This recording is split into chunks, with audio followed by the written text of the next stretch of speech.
आठवीं पुतली की कहानी को सुनकर जैसे ही राजा भोज महाराज विक्रमादित्य के सिंहासन की ओर बढ़े, तभी वहाँ पर नौवीं पुतली आ गई। नौवीं पुतली का नाम कीर्तिमती था। उसने राजा भोज को यह पूछते हुए रोक लिया कि क्या राजा विक्रमादित्य में मौजूद सभी खूबियाँ आपके अंदर है। राजा भोज ने हाथ जोड़ते हुए निवेदन किया कि हे देवी, क्या आप उस खूबी के बारे में मुझे बता सकती हैं। तब कीर्तिमती ने महाराज विक्रमादित्य की कहानी सुनाना शुरू की। बहुत समय पहले की बात है। राजा विक्रमादित्य ने बड़े बड़े विद्वानों को अपने दरबार में मंत्रणा के लिए बुलाया और निमंत्रण के तौर पर उन्हें खूब सारा धन दान में दिया। जब राजा विक्रमादित्य का दरबार लगा था तो तभी सभी विद्वान एक स्वर में बोलने लगे कि इस धरती पर महाराजा विक्रमादित्य सबसे बड़े दानी हैं। वहीं महाराज ने एक ब्राह्मण को देखा जो शांत बैठा था। महाराज ने जब ब्राह्मण से उसके शांत होने का कारण पूछा तो ब्राह्मण ने कहा कि यदि राजा उसे अभय दान दे दे तो वह कुछ बोलने की हिम्मत करेगा। तब राजा ने उसे वचन दिया। इसके बाद ब्राह्मण ने कहा कि महाराज, बेशक आप बहुत बड़े दानी हैं, लेकिन सबसे बड़े दानी नहीं हैं।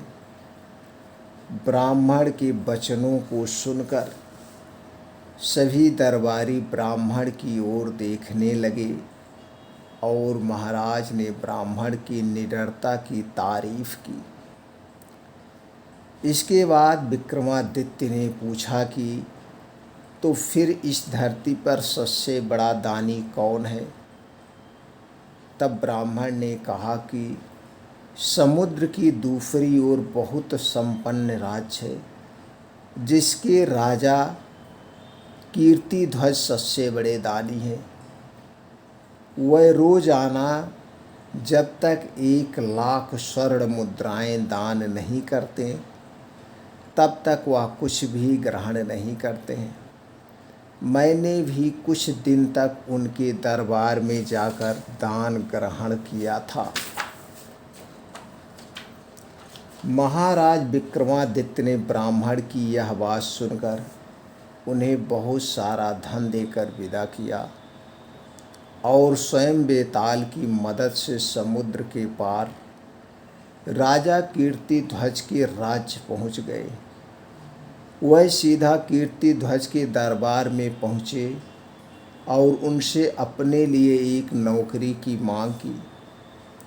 कीर्तिध्वज ने महाराज से उनका परिचय पूछा तो विक्रमादित्य ने कहा कि वह एक साधारण नागरिक हैं और नौकरी की तलाश कर रहे हैं। तब कीर्तिध्वज ने उनसे पूछा कि आप क्या काम कर सकते हैं। तब राजा विक्रमादित्य ने कहा कि जो काम कोई नहीं कर सकता वह मैं कर सकता हूँ। राजा कीर्तिध्वज ने महाराज की यह बात सुनकर उन्हें अंगरक्षक के रूप में नियुक्त कर दिया। महाराज ने देखा कि राजा कीर्तिध्वज सच में रोजाना 1,00,000 स्वर्ण मुद्राएं दान करता है, लेकिन इतनी स्वर्ण मुद्राएं राजा कीर्तिध्वज कहाँ से लाता है। यह जानने की विक्रमादित्य के मन में लालसा हुई। महाराजा विक्रमादित्य ने देखा था कि राजा कीर्तिध्वज रोज शाम को कहीं जाता है और लौटते समय एक थैली में स्वर्ण मुद्राएं लेकर आता है। आखिर कीर्तिध्वज स्वर्ण मुद्राओं से भरी थैली कहाँ से लाता है। यह जानने के लिए एक दिन विक्रमादित्य कीर्तिध्वज का पीछा करते हैं। विक्रमादित्य ने देखा कि कीर्तिध्वज एक मंदिर में जाता है और नहा धोकर वहाँ पर मौजूद देवी की मूर्ति के सामने बैठे कड़ाहे में तेल डालकर उसमें कूद जाता है। महाराज यह देखकर चौंक जाते हैं। विक्रमादित्य आगे बढ़ने वाले होते ही हैं, लेकिन यह देख रुक जाते हैं कि वहाँ पर दो जोगनियाँ आती हैं और कीर्तिध्वज के शरीर को नोच नोच कर खा जाती हैं। जब जोगनियाँ चली जाती हैं तो देवी प्रकट होती है और अमृत की कुछ बूंदें कीर्तिध्वज को जीवित कर देती है। कीर्तिध्वज के जीवित होने के बाद देवी कीर्तिध्वज को 1,00,000 स्वर्ण मुद्राएं देती हैं। उसके बाद राजा कीर्तिध्वज उन स्वर्ण मुद्राओं को पाकर खुश होता है और वहाँ से चला जाता है। राजा कीर्तिध्वज के जाने के बाद महाराजा विक्रमादित्य ने भी स्नान करके वही प्रक्रिया दोहराई जो राजा कीर्तिध्वज ने की थी।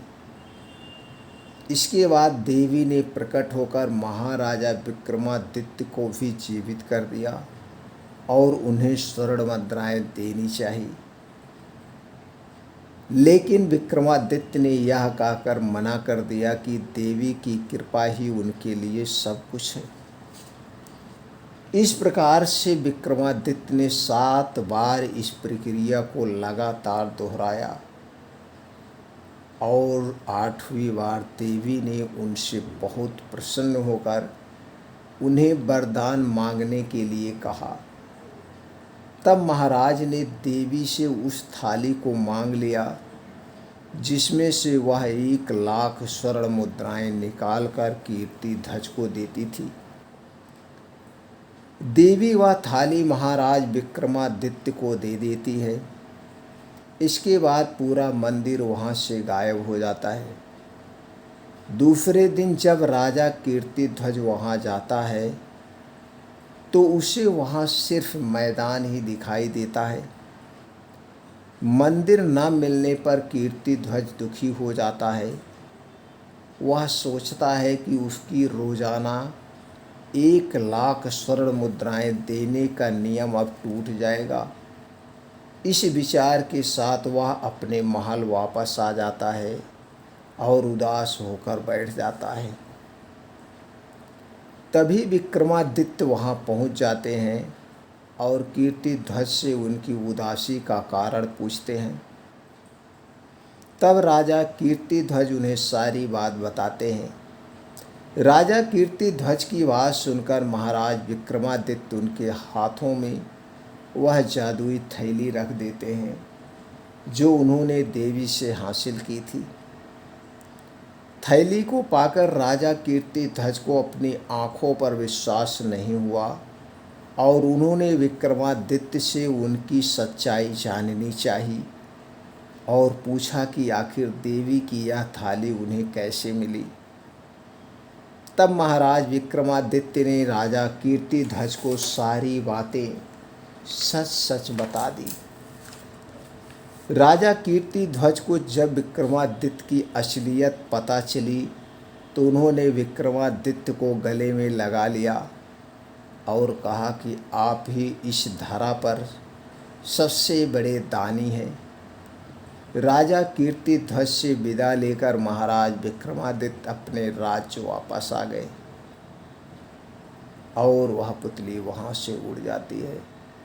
यह सुनने के बाद महाराजा बहुत सोच में पड़ जाते हैं और वापस अपने घर आ जाते हैं। फिर रात को सोते हैं। सोने के बाद अगली सुबह फिर से तैयारी के साथ सिंहासन पर बैठने के लिए आगे बढ़ते हैं। तभी 10वीं पुतली निकल कर बाहर आती है और महाराजा भोज को बैठने से मना कर देती है। कहती है, महाराजा भोज, क्या आपके अंदर महाराजा विक्रमादित्य की एक गुण है? अगर ये गुण है तो आप सिंहासन पर बैठ सकते हैं, अन्यथा नहीं। तो दोस्तों, 10वीं पुतली सुंदरावती क्या कथा सुनाएगी, हम सुनते हैं अगले वीडियो में।